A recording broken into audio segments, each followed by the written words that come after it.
Hi everybody, welcome back to the YouTube channel Teacher Mentoring Meets the 21st Century. I am Cinda Fickert, your YouTube channel designer and facilitator, and I am here today to bring you into the third topic of the video series, which is lifelong learning. So last week, after the video that many of you watched, I had some comments from friends and colleagues that recommended using a green screen and chroma key. I didn't know what that was. So I did some research and I'm trying it. Now keep in mind it's a work in progress, and much like our students learning in our classrooms, learning can be a little messy sometimes. So please be patient as I learn this new technology, and I hope you enjoy the video. Thank you. So with that introduction, let's take a look at topic 3, lifelong learning. And I actually modeled lifelong learning with the beginning of the video where I was using a green screen and chroma key that I've never used before. But let's look at how do you direct novice teachers down the path of being a lifelong learner. It's one thing to sit them down at the start of the year and say, you must be a lifelong learner. But what strategies do we give them? What resources do we provide for them to be able to meet that goal? Well, here are the 3 that I chose for this presentation: PLNs, MOOCs, and the good old-fashioned written goals. So let's talk about PLNs first.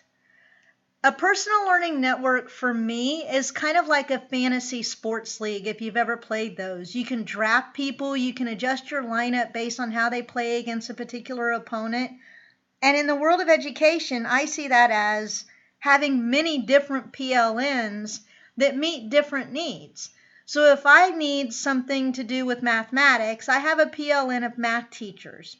If I need something to do with career advice, I have a PLN of previous mentors and people that I trust to steer me the right way. What the novice teachers are probably wondering is, how do I meet my people? I'm a brand new teacher. Well, I would tell them they've already got some people in their PLN because they just graduated with a cohort from a university, or they just finished a different teacher prep program with a group of people who went through it with them. So that's a start. But then if you split it into technology and no technology, you can see the examples that I gave you on the screen. This YouTube channel that will eventually become a website is a PLN as long as we all work together and keep collaborating. Book studies, if you don't have one, start one. If you want to read a book about ELL strategies, invite 2 or 3 people to read it with you. You don't have to have 10 people to make it a book study. One of the other feedback comments that I got was that my videos were running longer than the 5 minutes I promised. So they suggested taking out all of the details for the websites and other resources and just providing the links. So that's what I've done this week. If you still want me to give detail and run a little bit over on time, then let me know that in the comments and I'll see if I can find a happy medium. But these are my 3 website resources for PLNs. These are the videos that I selected for PLNs, but I think they're all valid references and worth taking a look at.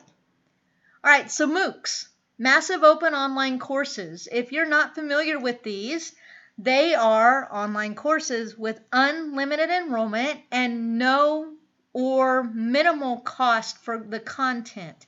Now, you can pay extra and get something called a certification. I usually don't do that when I complete a MOOC, but you do have that option. Your topic choices are limited to your imagination. You can do something that you consider a hobby. You can do something professional. You can do something that just sounds interesting that you want to try. There's no penalty if you don't finish a MOOC. And a lot of people don't finish them, but it's good. It's a good source for information. My 2 favorite MOOCs are Coursera and edX. If you just want to look at other options, this particular site has just about every MOOC listed. It's a good place to start if you want to check it out. So resources for MOOCs, they're your 3 websites. MIT has a lot of really good information in their MOOCs, and again, there's no charge for the content, just if you want credit or a certification. Your videos are provided right here, and you can check them out. There are a couple of them that talk about the rise and fall of MOOCs and how to complete a MOOC, and people that have enjoyed it and gone through them. So the third strategy I would suggest for novice teachers is just writing down your goals And that leads to the question of, kind of like I said at the beginning, we want them to be lifelong learners. And hey, write down your goals to do that. But what strategies do we give them? Do we help them define their professional goals? If they're novice teachers, they may not know what that means. Give them a definition, a 5 or 10-year plan. So examples of professional goals might be to increase technology implementation. That may start in their classroom and that may spread to other classrooms as they become more comfortable with implementing it. They may become a technology leader on campus. All of those are, I think, realistic professional goals for novice teachers. But down here is what I think is the most important part. It's got to be something that they can realistically control the outcome. All right, your resources for writing professional goals are listed here. My Goals as a Future Teacher is especially good, I think. And your videos, some of these are motivational, some of these are how to grow and learn professionally, so it's worth checking out. So that's it. Those are my 3 suggestions for guiding novice teachers down the path to becoming lifelong learners. As always, thank you for watching. Please share the channel, share it with your colleagues, share it on your PLNs, share it on your social media sites. I look forward to reading your comments, and I'll see you in the next video. Bye.